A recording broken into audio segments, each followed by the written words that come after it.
عورتیں ان باتوں کی پرواہ نہیں کرتی. تو حالانکہ یہ خالصتاً عورتوں کے مسائل ہیں، لیکن یہ بھی مرد کی ذمہ داری میں آتے ہیں کہ وہ عورت کی نمازوں کی بھی فکر کرے. اتنی فکر مردوں کو معلوم ہونی چاہیے اور وہ پوچھیں بھی کہ کیا ہو رہا ہے. اس کا ایک فائدہ یہ بھی ہے نا کہ پھر مرد کو عورت کے معاملات سے باخبر رہنا پڑے گا، وہ اس سے لاپرواہ اور بے پرواہ نہیں ہو سکتا. 8ویں یہ کہ اگر اس کی بیویاں ایک سے زیادہ ہوں تو ان میں عدل و انصاف کرے. رات گزارنے اور خرچ دینے میں برابری ہے، نہ کہ محبت کرنے میں، کیونکہ یہ اس کے اختیار میں نہیں ہے. پھر اگر سفر پر جائے اور چاہے کہ کسی بیوی کو ساتھ لے جائے تو ان میں قرہ ڈالے، یعنی ٹاس کرے، جس کے نام پر نکلے اس کو ساتھ لے جائے، کیونکہ نبی صلی اللہ علیہ وسلم کا طریقہ یہی تھا. 9ویں مخالفت ہے. اگر عورت مرد کے خلاف اٹھ کھڑی ہو، ان نشوز جس کو کہتے ہیں، قرآن میں آپ سب اس کو پڑھ چکے ہوں گے، یعنی اس کا خاص حق نہ دے یا سرکشی کرے، تو مرد کا حق ہے کہ اس کو ادب سکھائے. یعنی جائز بات میں بھی مرد کی بات سنے ہی نہ، مانے ہی نہ، اس کا حق نہ دے، تو پھر شوہر ہی کو اللہ نے ذمہ دیا ہے کہ وہ بیوی کو سمجھائے، اسے طاقت سے اطاعت پر آمادہ کرے.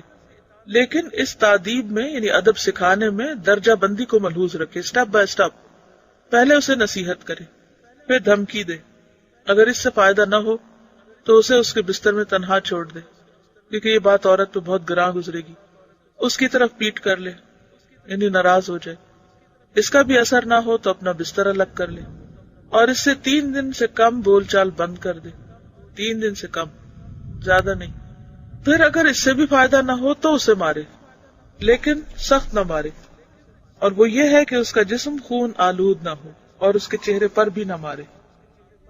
10ویں جماع کے آداب سے متعلق مستحب ہے کہ بسم اللہ سے شروع کرے، قبلے سے منہ پھیر لے، جماع کے وقت اوپر کپڑا ڈال لے، ننگا نہ ہو، اور یہ کہ پہلے کھیل اور مانکا اور بوس و کنار شروع کرے. بعض علماء جمعہ کے روز جماع کرنا مستحب سمجھتے ہیں. پھر جب مرد فارغ ہو جائے تو اسی حالت میں کچھ دیر ٹھہرا رہے تاکہ عورت بھی فارغ ہو جائے، کیونکہ عموماً عورت کا انزال مرد کی نسبت دیر سے ہوتا ہے.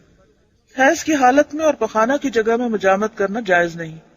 اگر دوبارہ مجامت کرنا چاہے تو اپنی شرمگاہ کو دھو کر وضو کر لے. جنابت کی حالت میں بال نہ منڈائے، ناخن نہ کٹائے اور خون نہ نکلوائے، یعنی وہ جو پچنے لگواتے ہیں نا. عزل کرنا انزال کے وقت اپنی شرمگاہ کو باہر نکال کر منی گرا دینا جائز لیکن مکروہ ہے. 11ویں ولادت کے آداب ہیں اور وہ 6 ہیں. پہلا یہ کہ لڑکے کی پیدائش پر زیادہ خوش اور لڑکی کی پیدائش پر غمگین نہ ہو، کیونکہ اسے معلوم نہیں کہ لڑکے میں بھلائی ہے یا لڑکی میں. یعنی کہ بچوں کی پیدائش میں بھی انصاف سے کام ہے. عام طور پر لوگ لڑکے کی پیدائش میں زیادہ خوش ہوتے اور لڑکی کی پیدائش پر غمگین ہوتے ہیں، جیسے کہ قرآن پاک میں بھی بات کی گئی. دور جاہلیت میں خاص طور پر ایسا ہوتا تھا. وَإِذَا بُشِّرَ أَحَدُهُمْ بِالْأُنثَىٰ ظَلَّ وَجْهُهُ مُسْوَدًّا وَهُوَ كَظِيمٌ يَتَوَارَىٰ مِنَ الْقَوْمِ مِنْ سُوءِ مَا بُشِّرَ بِهِ أَيُمْسِكُهُ عَلَىٰ هُونٍ أَمْ يَدُسُّهُ فِي التُّرَابِ أَلَا سَاءَ مَا يَحْكُمُونَ. کہ جب ان میں سے کسی کو بیٹی کی پیدائش کی خوشخبری دی جاتی ہے تو وہ غم کے گھونٹ پینے لگتا ہے، اس کا چہرہ سیاہ ہو جاتا ہے، سوچتا ہے کہ کیا اس کو ذلت کے ساتھ لیے رکھے یا مٹی میں دبا دے. کتنا برا ہے فیصلہ جو وہ کرتے. تو بات یہ ہے کہ کسی کو نہیں پتا کہ اس کا فائدہ لڑکے کی پیدائش میں ہے یا لڑکی کی پیدائش میں.